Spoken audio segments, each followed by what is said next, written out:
તો પહેલા એક મોટા સમાચાર પ્રાપ્ત થઈ રહ્યા છે। અમદાવાદ પ્લેન દુર્ઘટનાના પ્રારંભિક રિપોર્ટની કોપી આવી સામે। વિમાન ટેક ઓફ થયા પછી તરત બંને એન્જિન બંધ થઈ ગયા હતા।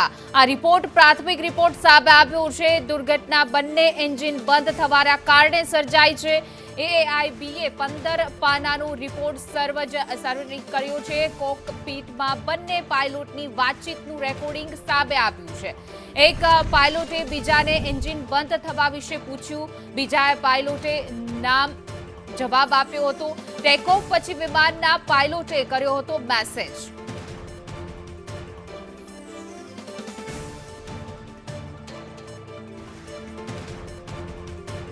પ્રાથમિક રિપોર્ટમાં જાણવા મળ્યું છે કે બંને એન્જિન બંધ થઈ ગયા હતા। બે પાયલોટની વાતચીતનું રેકોર્ડિંગ છે તે સામે આવ્યું છે।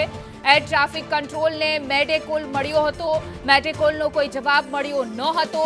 12 જૂને અમદાવાદથી લંડન થઈ રહેલી આ દુર્ઘટનામાં આ સમગ્ર રિપોર્ટ સામે આવ્યો છે। વધુ વિગતો સાથે અમારા સંવાદદાતા આયુષી યાજ્ઞિક જોડાઈ ગયા છે। જે આયુષી, પ્રાથમિક રિપોર્ટ જે સામે આવ્યો છે તેમાં બંને એન્જિન બંધ થઈ ગયા હતા, શું છે વધુ વિગતો?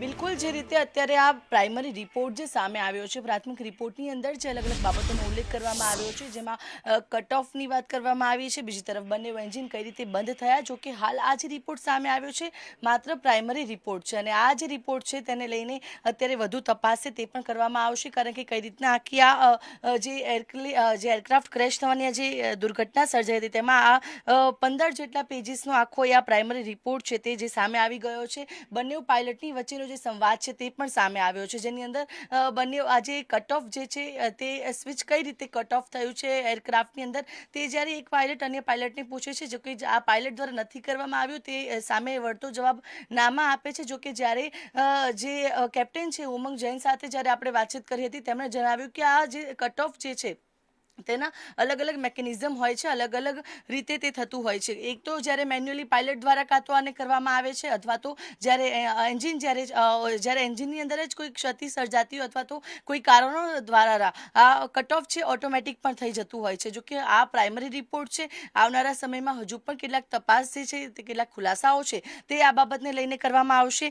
બીજી તરફ જે એન્જિનમાં જે થ્રસ્ટની વાત કરવામાં આવતી હતી, જો કે તે અત્યારે જે રિપોર્ટ સામે આવ્યો છે તેમાં થ્રસ્ટનો કોઈ ઇસ્યુ ન હોવાની પણ વાત કરવામાં આવી છે। એટલે કે આ કોઈ પ્રાઇમરી રિપોર્ટને લઈને અત્યારે જે 15 પાનાનો છે તેમાં સૌથી મુખ્ય બાબત તો એ સામે આવી રહી છે કે જે કટ ઓફ છે તે સ્વિચનું આવી રહી છે। બીજી તરફ પાયલટની વચ્ચેનો સંવાદ અને બંને એન્જિન જે છે તે બંધ થઈ ગયા હોવાના કારણે સર્જાઈ હોવાનો પ્રાઇમરી રિપોર્ટ છે તે સામે આવ્યો છે।